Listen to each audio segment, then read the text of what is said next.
Hi friends, Microsoft మీద చాలా memes, jokes గత కొన్ని గంటలుగా వస్తున్నాయి. మీలో కొంతమంది గమనించే ఉంటారు. మైక్రోసాఫ్ట్ దాదాపు పని చేయనటువంటి పరిస్థితికి వచ్చింది. చాలా చోట్ల బ్లూ స్క్రీన్స్ దర్శనమిచ్చాయి. ఆటోమేటిక్గా రీస్టార్ట్ అవుతూ ఉండడము, ఆటోమేటిక్గా సిస్టమ్స్ షట్ డౌన్ అయిపోతూ ఉండడము, ఇవన్నీ జరిగాయి. ఇక చాలా కంపెనీస్ వాళ్ళ ఎంప్లాయీస్కు ఈమెయిల్స్ పెట్టడము, వాళ్ళ ఫోన్ నెంబర్స్కి మెసేజెస్ పెట్టడం జరిగింది. అయ్యా, మైక్రోసాఫ్ట్ ఎక్కువగా లోడ్ తీసుకుంటోంది, ప్రస్తుతం కొన్ని సర్వర్స్ క్రాష్ అయినటువంటి పరిస్థితి, దయచేసి మీరు లాగిన్ అవ్వకండి కొన్ని గంటల పాటు, మళ్ళీ మేము నెక్స్ట్ అప్డేట్ ఇచ్చేంత వరకు లాగిన్ అవ్వకండి అని మెసేజెస్ పెట్టినటువంటి పరిస్థితి గత కొన్ని గంటలుగా నెలకొని ఉంది.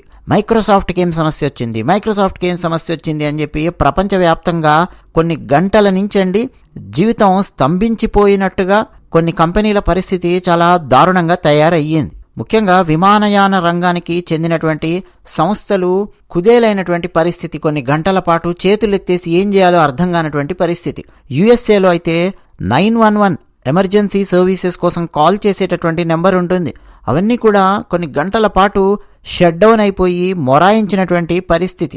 ఎంత దారుణంగా ఉంటుందో చూడండి. అన్నట్టండి, నేను కూడా నిన్న రాత్రి చాలా లేట్ నైట్ పనిచేశాను. ఛత్రపతి శివాజీ మహారాజు గారికి సంబంధించి ఒక చరిత్ర పెట్టాలి అని చెప్పి దాదాపు 2 సంవత్సరాల నుంచి అనుకుంటూ ఉన్నాను. రకరకాల కారణాల వల్ల వాయిదా పడుతూ వచ్చింది. రకరకాల సబ్జెక్ట్స్ గురించి నేను మాట్లాడుతూ ఉండడం వల్ల కొన్ని సబ్జెక్ట్స్ అలా పక్కన పెడుతూ వచ్చాను. ఎట్ ఎనీ కాస్ట్ నిన్న నేను మాట్లాడాల్సిందే, పెట్టాల్సిందే అని చెప్పి డిసైడ్ అయ్యాను. మాట్లాడాను.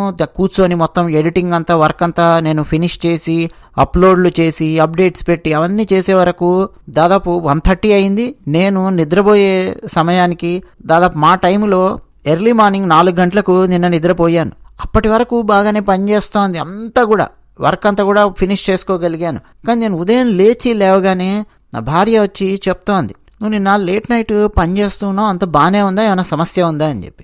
లేదు అంతా బాగానే ఉంది, పర్ఫెక్ట్గా నేను పని చేసుకోగలిగాను, ఛత్రపతి శివాజీ మహారాజ్ గారికి సంబంధించి అప్లోడ్ చేయడం జరిగింది అని చెప్పాను.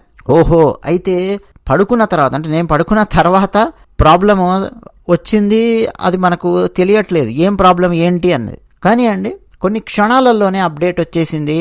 మైక్రోసాఫ్ట్ సమస్య కంటే కూడా వేరే ఒక కంపెనీకి సంబంధించినటువంటి సాంకేతికపరమైన సమస్య వచ్చింది. ఆ కంపెనీ పేరు క్రౌడ్ స్ట్రైక్. ఇది యుఎస్ఏకి చెందినటువంటి ఒక సైబర్ సెక్యూరిటీ సంస్థ, క్రౌడ్ స్ట్రైక్ అన్నమాట. వాళ్ళు విండోస్తో పాటు చాలా పెద్ద మల్టీనేషనల్ కంపెనీస్కి, ముఖ్యంగా ఐటీ సంస్థలకు అడ్వాన్స్డ్ సెక్యూరిటీని అందిస్తూ వస్తుంది ఈ క్రౌడ్ స్ట్రైక్ అనేటటువంటి సైబర్ సెక్యూరిటీ కంపెనీ. ప్రభుత్వ రంగ సంస్థలు ప్రపంచవ్యాప్తంగా దీన్ని ఉపయోగిస్తూ ఉంటాయి. అలాగే బ్యాంకింగ్ రంగము ఉపయోగిస్తోంది. ఎయిర్లైన్స్ నిర్వహణకు సంబంధించిన రకరకాల కంపెనీలు ఈ క్రౌడ్ స్ట్రైక్ అనే సైబర్ సెక్యూరిటీ సాఫ్ట్వేర్ను ఉపయోగిస్తూ వస్తున్నారు. 2011లో ఏర్పడినటువంటి ఈ సంస్థ అండి, సైబర్ దాడులను ధీటుగా ఎదుర్కొంటుంది అనే పేరుంది ఈ సంస్థకు. అందుకే అండి, యుఎస్ఏలో ఉన్నటువంటి ప్రభుత్వ విభాగాలు కూడా ఈ క్రౌడ్ స్ట్రైక్ సాఫ్ట్వేర్ను విపరీతంగా ఉపయోగిస్తూ ఉన్నాయి. లేటెస్ట్గా అండి, విండోస్ సిస్టమ్స్లో వచ్చినటువంటి బ్లూ స్క్రీన్ ఎర్రర్కు క్రౌడ్ స్ట్రైక్ నుంచి వచ్చినటువంటి లేటెస్ట్ ఒక అప్డేటే కారణము అని చెప్పి అయితే ప్రస్తుతం అంచనాకు వచ్చారు. సిస్టమ్స్ షట్ డౌన్ అవ్వడము లేదా రీస్టార్ట్ అవ్వడము ఇట్లా జరుగుతూ ఉండడంతో చాలా రంగాలలో సేవల మీద, ముఖ్యంగా ఐటీ సర్వీసెస్ మీద తీవ్రమైన అంతరాయం ఏర్పడినటువంటి పరిస్థితి. సో మైక్రోసాఫ్ట్ ఏమీ నేరం చేయలేదు. మైక్రోసాఫ్ట్ విండోస్ దాంతో బాగానే పనిచేస్తోంది. కానీ మెయిన్ సమస్య ఎక్కడొచ్చింది అని అంటే, ప్రస్తుతం హై లెవెల్లో చెప్తూ ఉన్నానండి, క్రౌడ్ స్ట్రైక్ ఇచ్చినటువంటి ఒక అప్డేట్, ఆ అప్డేట్లో ఒక బగ్ ఉండడం వల్ల మైక్రోసాఫ్ట్ విండోస్కి, అంటే ఈ ఆపరేటింగ్ సిస్టమ్కి ఎక్కువగా ఎఫెక్ట్ పడింది ఎవరెవరైతే మైక్రోసాఫ్ట్ విండోస్ వాడుతూ ఉన్నారో.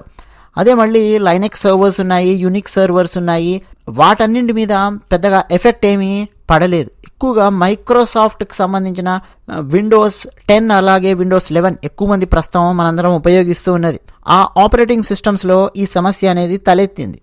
మెయిన్గా అండి, మైక్రోసాఫ్ట్ క్రౌడ్ సర్వీస్ తో నడుస్తున్నటువంటి పర్సనల్ కంప్యూటర్స్ కానీ ల్యాప్టాప్స్ కానీ అకస్మాత్తుగా బ్లూ స్క్రీన్ వచ్చేసి ఆఫ్ అయిపోవడం అనమాట. బిఎస్ఓడి కనిపిస్తుంది. బ్లూ స్క్రీన్ ఆఫ్ డెత్ అని చెప్పి అంటామండి, బిఎస్ఓడి. అదే అకస్మాత్తుగా కనిపిస్తుంది. చాలాసార్లు పీసీలు ల్యాప్టాప్స్ కంటిన్యూగా రీస్టార్ట్ అవుతూనే ఉన్నాయి. ఆన్ చేసినా సరే మళ్ళీ రీస్టార్ట్ అవుతున్నాయి, ఆన్ చేసినా సరే రీస్టార్ట్ అవుతున్నాయి. అలాంటప్పుడు సేవలు ఎలా ఇవ్వగలుగుతారండి రకరకాల కంపెనీలు?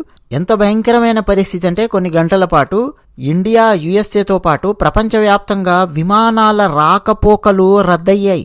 బోర్డింగ్ పాసులను చేతితో రాయాల్సినటువంటి పరిస్థితి వచ్చిందండి. ప్రింట్ తీసి ఇవ్వాలి బోర్డింగ్ పాస్ అంటే కూడా తీసుకోనటువంటి పరిస్థితి. వాళ్ళ పాస్పోర్ట్స్ లేకపోతే ఐడి కార్డ్స్ అవన్నీ క్రాస్ చెక్ చేసి హ్యాండ్ రిటర్న్ బోర్డింగ్ పాసులు ఇచ్చి మరీ పంపించారు కొన్ని విమానయాన సంస్థలు. ఇక విండోస్లో వచ్చినటువంటి ఈ సమస్యలన్నింటినీ పరిష్కరించాలి అని చెప్పి నెటిజన్స్ అయితే సోషల్ మీడియా వేదికగా మైక్రోసాఫ్ట్ను ఒక పక్క విజ్ఞప్తి చేస్తూ వచ్చారు, మరో పక్క మైక్రోసాఫ్ట్ మీద మీమ్స్ పడడము, ఆ తర్వాత ఈ కంపెనీ కారణము అని తెలియగానే ఆ కంపెనీ మీద క్రౌడ్ స్ట్రైక్ కంపెనీ మీద ఫుల్గా మీమ్స్ వేస్తూ ఉండడం, ఇవన్నీ కూడా జరిగాయి. మీమ్స్ ఇవన్నీ పక్కన పెట్టేస్తే మైక్రోసాఫ్ట్ సర్వర్స్లో ప్రత్యేకంగా ఈ ఇబ్బందికి కారణము ఈ క్రౌడ్ స్ట్రైక్ వల్ల ఎక్కడొచ్చింది ఏంటి అని చెప్పి ఆలోచిస్తున్నారు. ప్రస్తుతం అయితే టెంపరరీ ఫిక్స్ అనేది ఒకటి ఇచ్చారండి. తర్వాత ఇంకా ఫుల్ టైం ఫిక్స్ కోసము వర్క్ చేస్తున్నట్టు క్రౌడ్ స్ట్రైక్ కంపెనీ యొక్క CEO చెప్పారు. ఆయన మాట్లాడింది కూడా నేను కొంత చూశాను. Crowd strike CEO George curds అని చెప్పి ఆయన కంటిన్యూగా అప్డేట్స్ అయితే ఇస్తూనే ఉన్నారు. వీఆర్ యాక్టివ్లీ వర్కింగ్ అని చెప్పి ఆయన చెప్తూనే ఉన్నాడు అనమాట. Issue has been identified, isolated and fix has been deployed అని చెప్పి మళ్ళీ ఆయన మెసేజెస్ పెడుతూనే ఉన్నాడు మీడియా ముఖంగా. ఇక మైక్రోసాఫ్ట్ కూడా ఈ పాటికే ప్రకటించింది ఆ ఇష్యూ ఏంటో మాకు అర్థమైపోయింది, ఏ మిషన్స్ అంటే ఎఫెక్ట్ అవుతున్నాయి, విండోస్లో ఏ పార్ట్ ఎఫెక్ట్ అవుతోంది crowd strikes Falcon security software వల్ల. సో మేమందరం కలిసి పనిచేస్తున్నాం, ప్రశాంతంగా ఉండండి అని చెప్పి వాళ్ళు మెసేజెస్ పెట్టారు అన్నట్టండి. మన భారతదేశంలో ఎయిర్ ఇండియా కూడా అండి దాదాపు ఈ సాఫ్ట్వేర్ని ఉపయోగిస్తోంది. ఫెడరల్ ఏవియేషన్ అడ్మినిస్ట్రేషన్కి సంబంధించినటువంటి చాలా పెద్ద అమెరికన్ విమానయాన సంస్థలు లైక్ డెల్టా కానీ, అమెరికన్ ఎయిర్లైన్స్ కానీ, యునైటెడ్ కానీ అందరూ కూడా దీన్ని ఉపయోగిస్తూ ఉన్నారు. అలాగే మన భారతదేశంలో ఎయిర్పోర్ట్స్లో ఎయిర్ ఇండియాకి సంబంధించినవి కానీ KLM, అలాగే హాంకాంగ్ ఇంటర్నేషనల్ ఎయిర్పోర్ట్, బెర్లింగ్ ఎయిర్పోర్ట్ కానీ, అలాగే లండన్ ఆ ఎయిర్పోర్ట్స్ లోపల దీన్ని ఎక్కువగా ఉపయోగిస్తున్నారు. Even London stock exchange group అండి, వాళ్ళు కూడా వర్క్ స్పేస్ ప్లాట్ఫామ్ రకరకాల సమస్యలు ఫేస్ చేస్తూ ఉండేసరికి ఇక అంటే బ్యాంకింగ్ నుంచి అండి పేమెంట్స్ అటు ఇటు మూవ్ అవుతూ ఉంటాయి. ఆ స్టాక్ ఎక్స్చేంజ్కి సంబంధించి అవన్నీ కూడా బాగా ఎఫెక్ట్ అయ్యాయి. అలాగే ఆస్ట్రేలియాలో కూడా అండి పేమెంట్ టెర్మినల్స్ ఎఫెక్ట్ అయ్యాయి. న్యూయార్క్ స్టాక్ ఎక్స్చేంజ్ ఆల్రెడీ ఒక రిపోర్ట్ ఇచ్చింది, మాకు ఏ రకమైనటువంటి ఎఫెక్ట్ లేదు, ప్రశాంతంగా నడుస్తోంది అని చెప్పి అన్నట్టండి. క్రౌడ్ స్ట్రైక్ షేర్స్ 16.8%, అందులో $255 దగ్గర ఉన్నాయండి ప్రీ మార్కెట్ ట్రేడింగ్ కనుక చూసుకుంటే. మైక్రోసాఫ్ట్ స్టాక్ మాత్రం దాదాపు 2.3% పడిపోయింది. సో ఇవన్నీ కూడా గత కొన్ని గంటలలో జరిగినటువంటి పెద్ద విధ్వంసం అన్నమాట.